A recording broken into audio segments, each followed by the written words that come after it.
The funniest thing about Meghan Markle's deranged display in Montecito over the weekend with Ted Sarandos, the Netflix boss, is that she hasn't realized yet you're the one being played. Business partnership is collapsing. Your cooking show was canceled. Your brand lost its backer. And your place to show up at the man's house, grab his wife's hand and pose for Getty images like everything is fine? That takes a very specific kind of audacity, and nobody does audacity like Meghan. She didn't just step away politely, she was told to leave, straight up.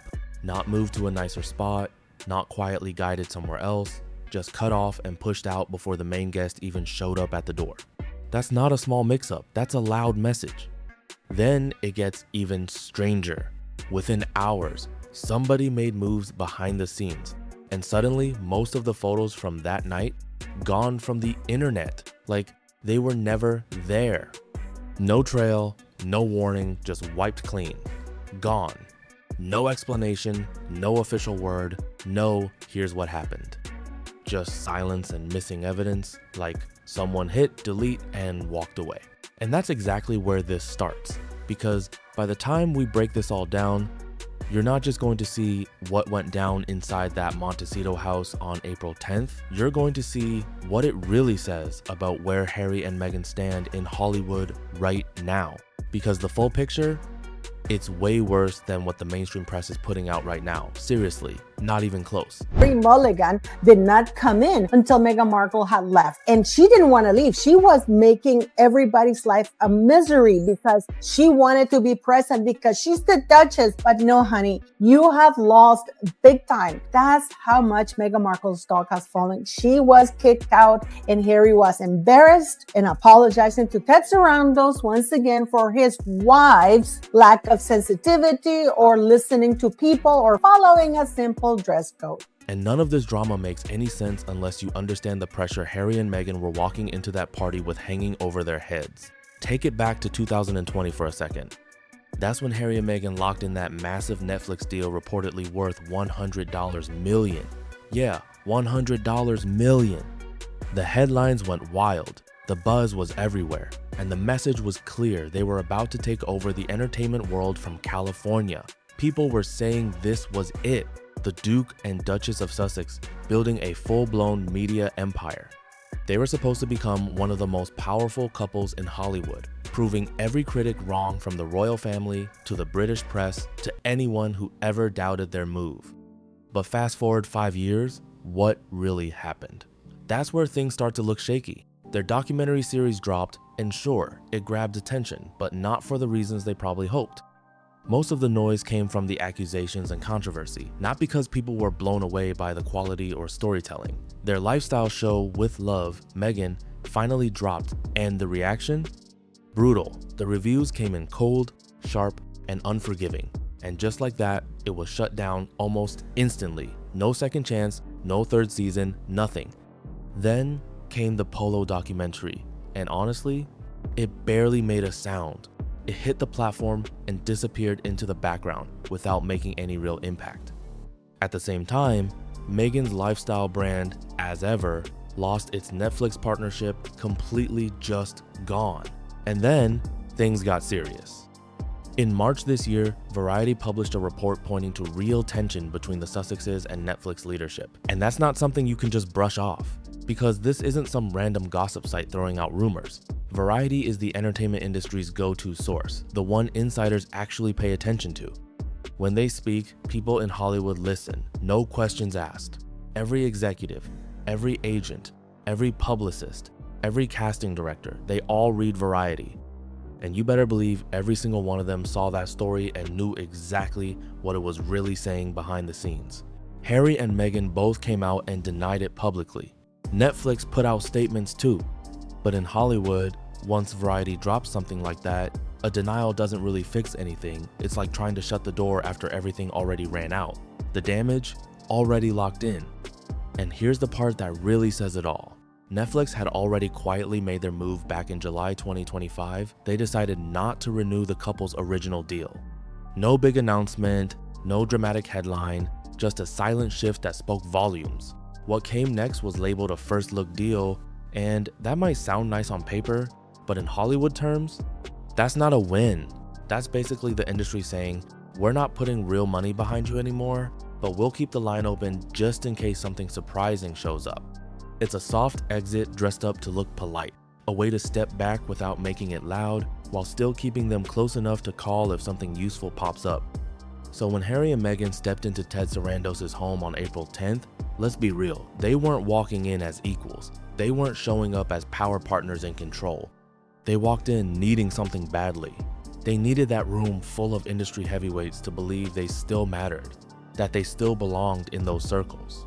And that pressure, that urgency to look relevant, successful, untouched by all the negative headlines, that's the key to everything that unfolded next. Every move, every moment starts to make a lot more sense when you see it through that lens. Now let's get into the guest list, because this part matters a lot. This wasn't just any gathering. It was a tight, invite-only tastemaker event celebrating the launch of Beef Season 2, the kind of room where every name carries weight and every interaction counts. You had major names in attendance: Katy Perry, Justin Trudeau, Orlando Bloom, Oscar Isaac, and at the center of it all, the woman the entire night was built around, Carey Mulligan. And if you don't fully know her background, here's why that matters. Carey Mulligan isn't just famous, she's seriously respected in the industry. She earned an Oscar nomination for An Education, picked up a BAFTA for Best Actress, and even starred alongside Leonardo DiCaprio in The Great Gatsby. She's known as the real deal. Talent, credibility, and respect all locked in. She's still actively working in the industry today, and just 10 days before that party, King Charles personally presented her with a CBE at Windsor Castle. That's not small recognition, that's major respect for her impact on British drama. This night, it was all about Carey Mulligan, her celebration, her spotlight, her moment. Everything was carefully planned around honoring her. Even the dress code had a purpose. Guests were asked to wear black and white so that when Carey arrived, she would stand out as the only burst of color in the entire room. Visible, celebrated, impossible to ignore. And then Meghan Markle walked in wearing chartreuse green. Now, let's not pretend that's just some random fashion choice. Chartreuse is not subtle, it's not neutral, it's not low-key, and it's definitely not something you just throw on without thinking, is this going to stand out? Because it will, every single time. This is the kind of color that demands attention the second you walk in. Loud, bright, impossible to miss, and in a room where one person was meant to stand out, that choice instantly raised eyebrows. Chartreuse isn't just a color, it's a statement. It walks into a room before you do and demands attention without asking for permission. There's nothing quiet about it, nothing subtle, it's bold, loud, and impossible to ignore. And here's the detail that really makes Meghan's choice stand out in a bad way. Carey Mulligan had been wearing chartreuse all through her Beef Season 2 press tour. That color was her signature during that entire run. Every stylist knew it. Every photographer covering the events knew it. Publicists, fashion editors, industry insiders, they were all aware. You'd have to be completely out of touch with what's happening in entertainment not to recognize that connection. By April 2026, chartreuse and Carey Mulligan were basically linked together. That was her look, her moment, her spotlight. So the real question was never whether Meghan knew about it. Of course she knew. The real question is why she still chose to walk in wearing it anyway. And when you look at the pattern over the past few years, the answer starts to feel pretty obvious. This is someone who has seen her Hollywood plans slowly fall apart project by project, deal by deal, one canceled show after another. That kind of pressure builds up, and it doesn't just disappear. She walked into that room knowing something else too, that everyone there had read that Variety story. Every single person. And in a space like that, reputation matters. Being seen matters. Attention matters even more. So the need to stand out, to have eyes turned the second she walked in, that wasn't small. It was urgent. And if that meant wearing the same bold color as the person being honored that night, then clearly that choice was made anyway. People in the room noticed right away, and not in a relaxed, casual way.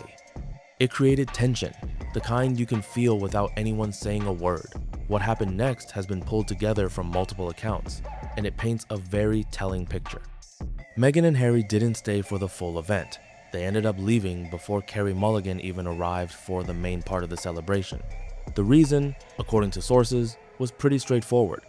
That color clash created the exact kind of distraction the host had tried to avoid from the start. And letting Meghan stay in the room when Carey walked in, that would have shifted the whole vibe from celebrating one person's achievements to people making side-by-side comparisons nobody wanted and nobody signed up for. Meghan reportedly didn't agree with that call. She pushed back and wanted to stay. More than that, she was said to be aiming for a specific moment, a photo with Carey Mulligan. Because think about it, a photo like that would have spread fast online, instantly creating the impression of a connection. It could have suggested shared spotlight, shared status, maybe even some link to the show itself. A kind of borrowed relevance for a night that wasn't built around her. But that moment never came together. That photo? It never happened. Harry and Meghan were already gone before Carey even stepped in. And according to multiple accounts, Harry spent part of that night apologizing to Ted Sarandos again for his wife's behavior. And when you really think about that, it's one of the most uncomfortable details in this whole situation. A prince, someone who was once fifth in line to the British throne, standing in a Montecito living room, saying sorry to a Hollywood executive over an outfit choice. That's not a small moment that says a lot about the dynamic in that room. And it doesn't stop there. Ted Sarandos' wife showed up in one outfit but was later seen in something completely different. Multiple sources say she had to change during the event. The reason? It's been claimed that during one of Meghan's well-known full-body hugs, the kind she gives, whether the other person is going in for one or not, there was an issue. Reports say deodorant marks were left across the shoulder of Nicole's original dress, and it ended up being ruined. A small moment on the surface, but in a setting like that, it didn't go unnoticed. Whether that specific detail is fully confirmed or not, here's what is confirmed. Nicole did change outfits during the night, and the timing of that switch lines up directly with when Meghan was at the party. That alone had people paying close attention. Now let's get into the photos, because this is where things shift from simple celebrity talk into something way more revealing about image control. Getty Images had multiple shots from that evening. Candid moments, group pictures, real snapshots that showed what the night actually looked like and how it felt in real time. And then suddenly, within hours, most of those images were gone. Pulled, removed, wiped from the archive like they were never meant to be seen. No long explanation, no detailed statement, just gone. What stayed behind? Only one or two carefully staged photos. The kind that looked polished and controlled, Harry and Meghan smiling next to Ted and Nicole like everything was perfectly fine. Looking relaxed, looking close, like everything was smooth and under control. Like that Variety story, totally exaggerated, like there were no problems at all between the Sussexes and Netflix. But here's the real question. If the night actually went that well, if Meghan felt confident, in control, and genuinely welcomed by everyone in that room, then why did those other photos disappear so fast? Because people who feel secure don't rush to erase the record. They don't need to clean up what was captured. It's usually the moments that don't match the image being presented that get pulled back. The moments that feel off, awkward, or just a little too revealing. And suddenly, those missing images start to matter a lot more. The photos that stayed up show one version of the night. The polished version, the safe version, the one that fits the message. But the ones that vanished? Those might have told a completely different story, one that wasn't meant for everyone to see. And while all of this was playing out behind closed doors, something else was happening on the other side of the world. Australia was watching. Harry and Meghan are now on their first visit there since 2018. Back then, it was a completely different story. They had just gotten married, crowds filled the streets, people showed up in huge numbers, it was excitement everywhere. Australia welcomed them with real energy and support. But this time, the mood has clearly shifted. Before they even landed, more than 34,000 people had already signed a petition calling for zero taxpayer money to be used on their visit. That's a strong reaction, and it didn't stay quiet. An Australian MP even came out publicly, saying the couple should personally pay for their own police security. That kind of statement doesn't just happen without pressure behind it. And then there's the events. Harry's Mental Health Summit in Melbourne started with ticket prices close to 2,000 Australian dollars, but those prices were cut in half just to help fill seats. Meanwhile, Meghan's Sydney retreat is priced as high as 3,000 Australian dollars per ticket, and even at that level, it still hasn't sold out. And when you step back and look at all of it together, a pattern starts to form, and it's hard to ignore. From the tension with Netflix, to that awkward moment in Montecito, to disappearing photos, to a very different reception overseas, it all points in the same direction. The image being presented and the reality behind the scenes aren't lining up the way they used to. Because this isn't just about one party or one outfit choice. It's about momentum. And right now, that momentum doesn't look strong. The industry notices these things. The public notices these things. And once that shift starts, it's not easy to reverse. Moments like this build on each other. A missed opportunity here, a strange headline there, a room that doesn't react the way it once did, it adds up fast. And the biggest question now isn't what happened that night, it's what happens next. Because staying relevant in that world takes more than just showing up. And this is where things start to connect in a way that's hard to ignore. Because what happened in Montecito doesn't just stay in that room. In Hollywood, word travels fast, really fast. Conversations happen, opinions form, and reputations shift quietly behind the scenes.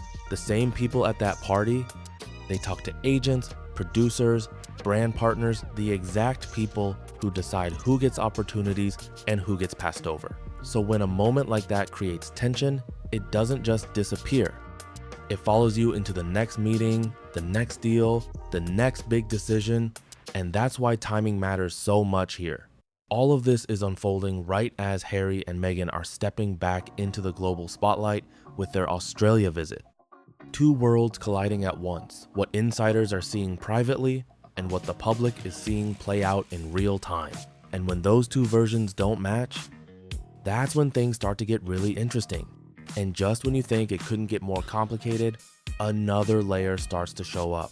Because public perception isn't built on one moment, it's built on patterns. And right now, those patterns are starting to line up in a way that people are noticing more and more. In Hollywood, silence can be just as loud as support. Who shows up, who posts, who promotes, and who doesn't. That all gets watched closely.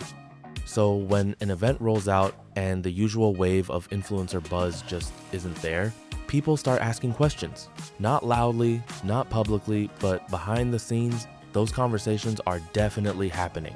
And that's where things begin to shift. Because once doubt starts creeping into the room, it changes how people respond moving forward. It's not always dramatic on the surface, but underneath, the energy feels different. And right now, that shift is happening at the exact same time everything else is unfolding. Industry insiders are even describing the promotional buzz around Meghan's event as an influencer blackout. That's a strong phrase, and it says a lot. The claim is that people simply don't want to be publicly linked to it right now. And when you compare that to what success in this space usually looks like, the difference stands out fast. Just 3 years ago, Gwyneth Paltrow hosted a similar event in Sydney and it completely sold out. The city was packed. People were saying you couldn't even book a babysitter or get an Uber because everyone was trying to be there. That's the gap we're looking at. The space between where Meghan was expected to be at this stage in her Hollywood journey and where things seem to stand right now, and here's the thing, it's not over. The Australia tour is happening right now, as this is being watched. I'll be following every twist and turn as it unfolds, because if that Netflix party was any sign, what comes out of Australia next could be even bigger. If you want all the updates, make sure you like, subscribe, share, and drop a comment below. I want to hear what you think about all of this.